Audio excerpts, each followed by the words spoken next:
Up till fairly recently in the minds of the average South African consumer, the regular hatchback market was dominated by the battle between the Volkswagen Golf and the Opel Astra, and they were like arch enemies, like Superman and Lex Luthor, like the Springboks and the Wallabies, like Colonel Gaddafi and pretty much the rest of the world.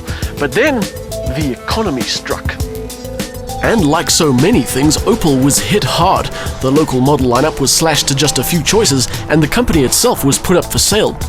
The new Astra was released in Europe over a year ago, but because of the aforementioned tough times, it's taken a while for Opel to launch the model here. And by the looks of things, it was worth the wait.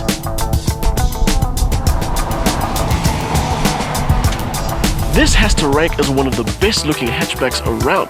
It's low and dynamic looking, and it wears its dimensions well.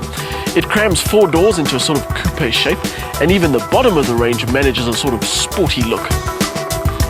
Our test car is the 1.6T Sport, and what that means for the styling is that it gets 18-inch wheels, some extra chrome, and that's it. So while you may not be able to instantly tell the difference between this and the lesser models, with a car that looks this good, it doesn't really matter, does it? The look isn't over the top, and the drive matches your expectations as you see it parked there waiting. Our test car has got sport in the name, and it is sporty in a touch rugby with your mates kind of way, rather than a train 12 hours a day for an Olympic gold medal kind of way. What I'm saying is, you can have your fun, but don't push it too hard. It has a 1.6 turbo motor that puts out a respectable 132 kilowatts and 230 newton meters, 266 on overboost, and all that power is delivered in a very non-turbo way. Starting with good low-down torque, the Astra will happily climb through the revs with slick and solid gear shifts, but like I say, don't push it too hard.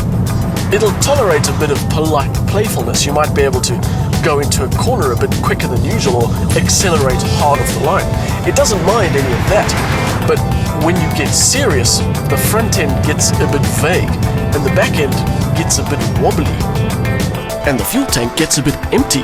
Opel claimed this Astra will get by on just 6.8 litres per 100 Ks, but given what we've seen with this car, you'd have to drive at the speed of a tectonic plate on a go-slow to achieve that.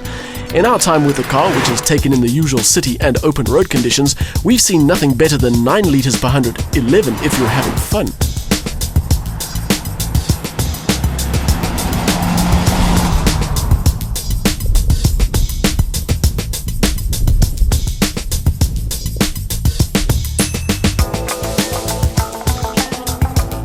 And you get the impression that this car does want you to drive it in a way that the name suggests, sporty.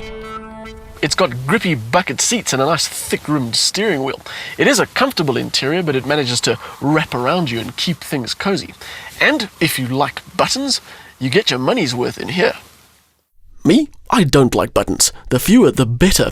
But somehow I don't mind this massive switchgear and the fact that it looks like the control section of a spaceship from a 70s sci-fi movie. Like the rest of the cabin, it's packed together nicely. It has a decent feel to it, and it glows red in a satisfyingly upmarket way. Compared to the previous Astra, this interior is far better in every way.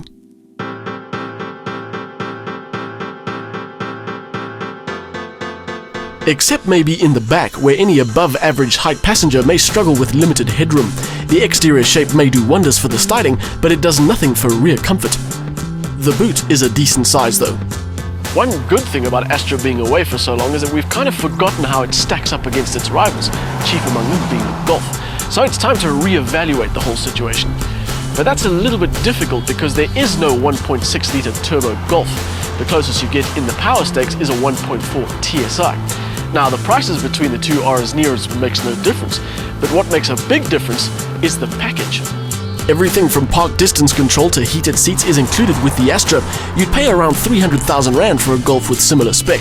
Cheaper choices include the Renault Megane, Hyundai i30 and Toyota Auris XR, but none come close to the Astra or the Golf, either in terms of power or standard kit. I was never a big fan of the Astra.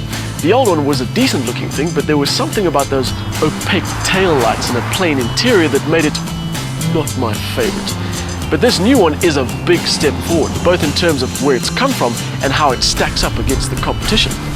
So the Opel Astra is back with a bang.